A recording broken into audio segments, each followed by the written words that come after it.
வணக்கம். இன்னைக்கு நம்மளுடைய ஜோதிடம் அண்ட் ஜாதகம் கேள்விகள், பதில்கள் மற்றும் தெளிவாக்கம் அப்படிங்கிற அந்த ஃபேஸ்புக் குரூப் மூலியமாக துலா லக்னத்தை குறித்து ஒரு கேள்வி கேட்டிருந்தோம்.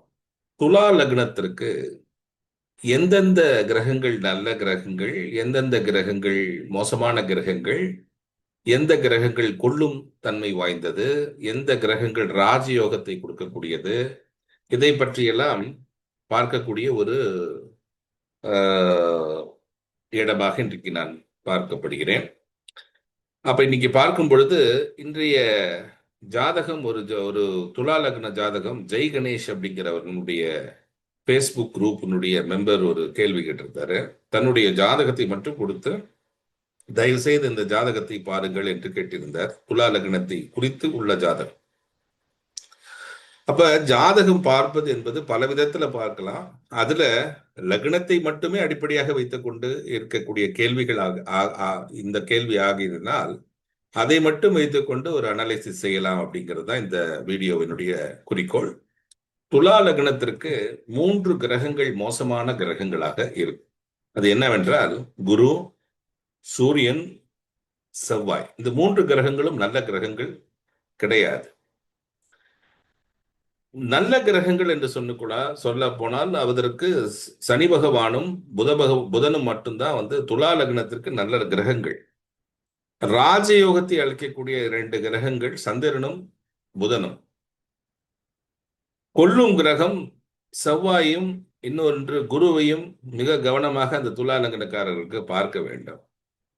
சரி, இதையெல்லாம் வைத்துக்கொண்டு இந்த துலா லக்னத்தை ஒரு ஜாதகம் வந்துவிட்டது. இந்த துலா லக்னத்தின் ஜாதகத்தை வைத்து அதை எப்படி அனலைஸ் செய்வார்கள் வேதிக் ஜோதிடர்கள் என்பதை பார்க்கும். வேதிக் ஜோதிடம் என்பது குறைந்தது 24 வருடம் படிக்க வேண்டும் என்று முன்னாடி சொல்லியிருப்பேன். எக்ஸ்பர்ட் ஆக வேண்டும் என்றால் 24 வருடம் படிக்க வேண்டும். அந்த 24 வருடம் படித்தவர்களுக்கு மட்டும்தான் தெரியும் ஜாதகம் என்பது ஒரே நாளில் ஒருத்தருடைய ஜாதகத்தை பார்க்கவே முடியாது.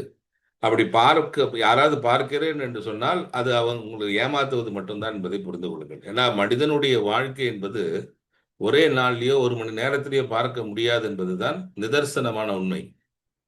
ஆகவே ஒருவர் உங்களுக்கு 100 ரூபா 150 ரூபா சார்ஜ் பண்ணி உங்களுடைய ஜாதகத்தை அனலைஸ் பண்றாங்க அப்படின்னா நீங்க அதை நம்புறீங்க அப்படிங்கிறது தான் ரொம்ப இதாக இருக்கின்றது. அதாவது கலியுகம் இல்லையா, அது அப்படிதான் இருக்கணும்.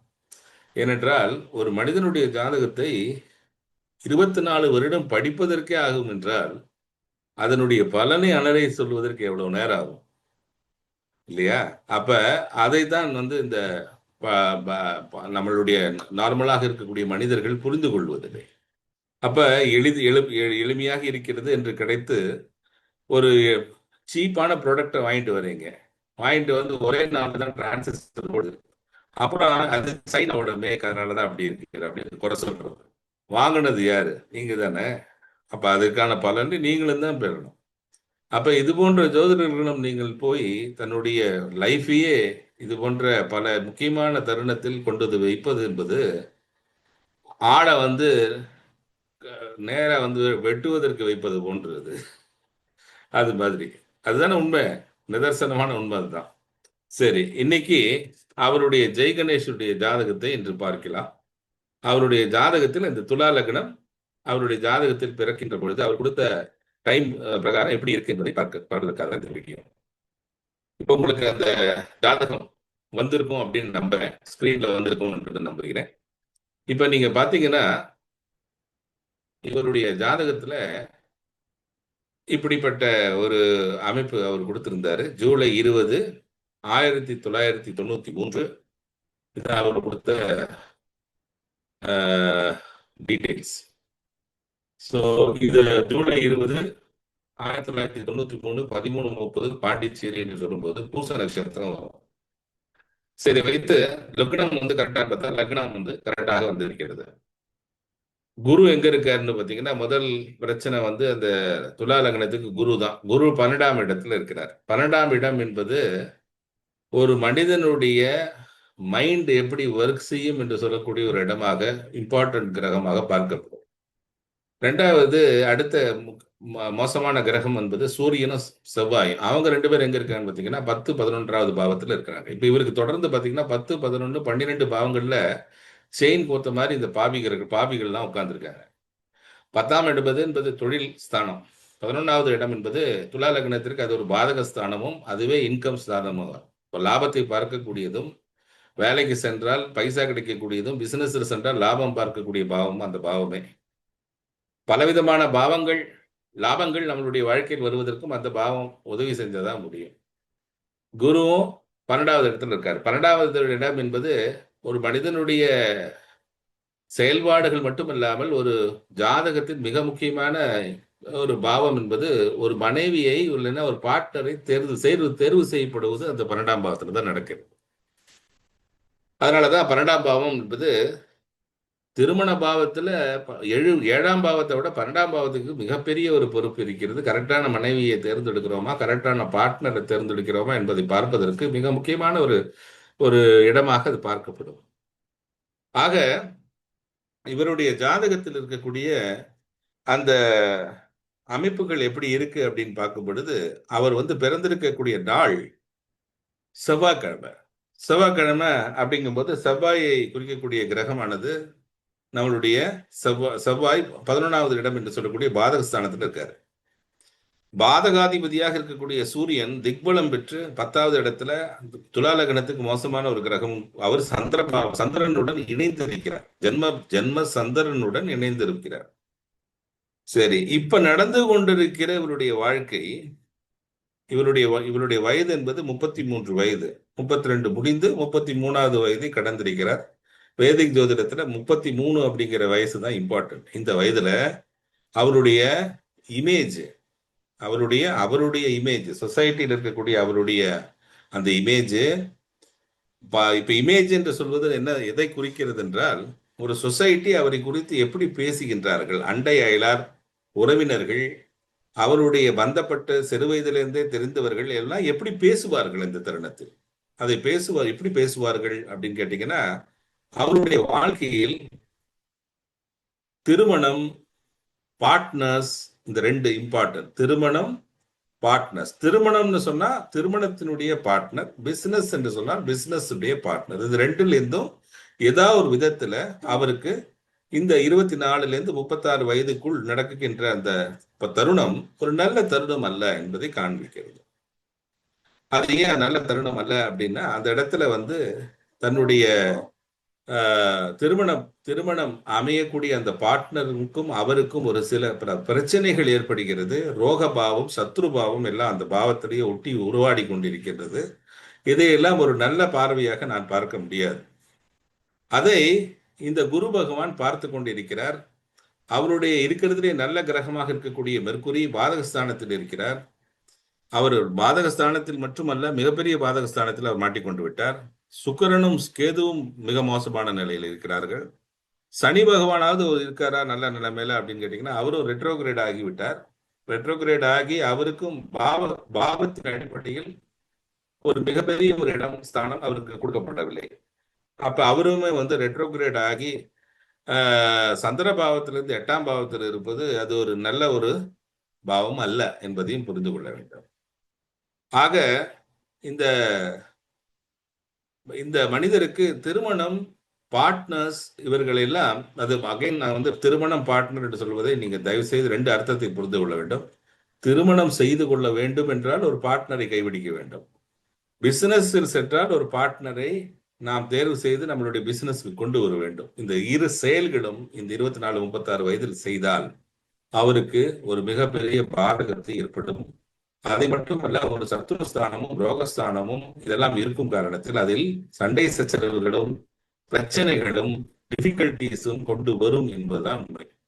இந்த தருணத்தில் அவருடைய மேரேஜ் உடைய இமேஜும் அதில் இருப்பது அவ்வளவு நல்லது அல்ல. அந்த இடத்தை குருவும் புதனும் போட்டி போட்டுக்கொண்டு அதை பார்வை செய்வது, ராசி திருஷ்டி பார்வை செய்வது அவ்வளவு நல்லது அல்ல.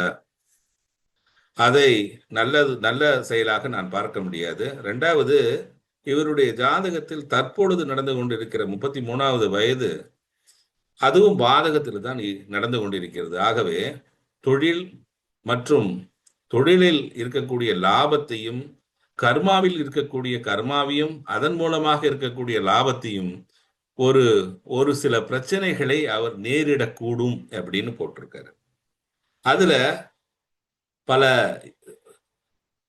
எனிமீஸ் வருவாங்க அப்படின்னு போட்டார். எனிமீஸ் அப்படின்னா அவரை சண்டைக்கு இழுத்து விட்டு அந்த சண்டைகளை இழுத்து விடுவதன் மூலமாக அவருக்கு 6 விதமான எனிமிகள் வருவார்கள் போட்டாங்க. 6 எனிமின்னா என்னது அப்படின்னா, நம்ம ஒரு வீடியோ வந்து சத்ரிப்புன்னு ஒரு வீடியோ போட்டிருப்போம். அப்படின்னா என்ன அப்படின்னா 6 விதமான மனிதர்களுடைய வீக்னஸ்ல இருந்து எல்லா விதமான வீக்னஸும் வந்து அட்டாக் செய்யும் இது இந்த காலளவில், இந்த 33வது வயதில். ஆக இந்த ஜாதகர் சரியான ஒரு வேதிக் ஜோதிடர் அணுகி அந்த பாதகத்தை ரிமூவ் செய்வதற்கு முயற்சி செய்திருக்க வேண்டும். அப்படி செய்யவில்லை என்றால் இவருக்கு இந்த தருணத்தில் ஒரு மிக மோசமான ஒரு கால அளவு நடந்து கொண்டிருக்கிறது என்பதை மட்டும் புரிந்து கொள்ள முடியும். ஆக துலா லக்னத்தில் எப்படி இந்த பாவங்கள் செயல்படுகின்றன என்பதையும் பார்க்க முடிகின்றது. இரண்டாவது, சந்திர பாவத்திலிருந்தும் இந்த கிரகங்கள் எல்லாம் பார்த்தீங்கன்னா சந்திரன் கூடிய ஒட்டி கொண்டிருக்கின்ற சூரியன் பாதகஸ்தானாதிபதியாக இருக்கிறார். சந்திரன்ல இருந்து 2வது பாவம் என்பது அந்த பாவம் நல்ல நிலைமையில் இல்லை, அதுவும் பாதகஸ்தானத்தில் இருக்கக்கூடிய செவ்வாய்.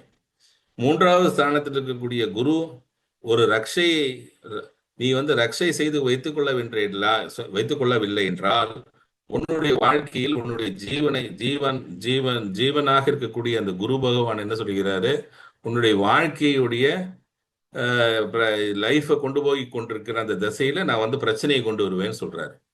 நஷ்டங்களையும் பிரச்சனைகளையும் கொண்டு வைப்பேன் அப்படிங்கிறார். அது நீ தேர்ந்தெடுத்து கொண்டிருக்கிற அந்த பார்ட்னர் மூலியமாகத்தான் அது வரும் அப்படிங்கிறதையும் அவரு முன்னாடியே சொல்லி வச்சிருக்காரு.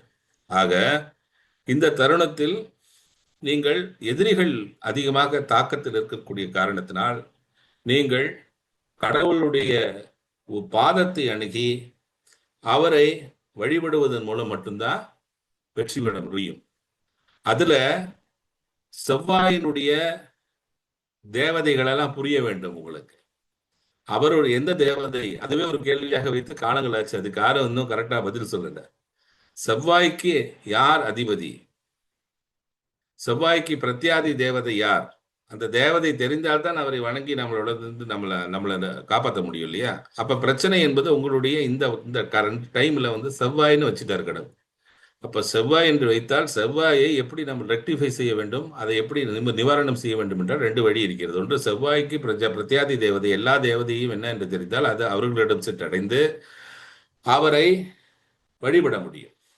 இன்னொன்று, அந்த பாதகஸ்தானம் என்ன என்றதை கண்டுபிடித்து அந்த பாதகஸ்தானத்திற்கான நிவாரணத்தை நீங்கள் செய்ய வேண்டும். அப்படி செய்தால் மட்டும்தான் இந்த ஜாதகர் நல்ல நிலைமையில் மீண்டும் அந்த பிரச்சனைகளை எல்லாம் ஓவர் கம் செய்து கொண்டு நல்ல நிலைமையில் வாழ்வதற்கு கடவுள் வந்து வரம் கொடுப்பார் அப்படிங்கிறது நான் வச்சுக்க. இப்பவுமே வந்து கடவுள் உங்களை வா தான் கூப்பிடுறாரு, நீங்க தான் போக மாட்டேங்கிறீங்க.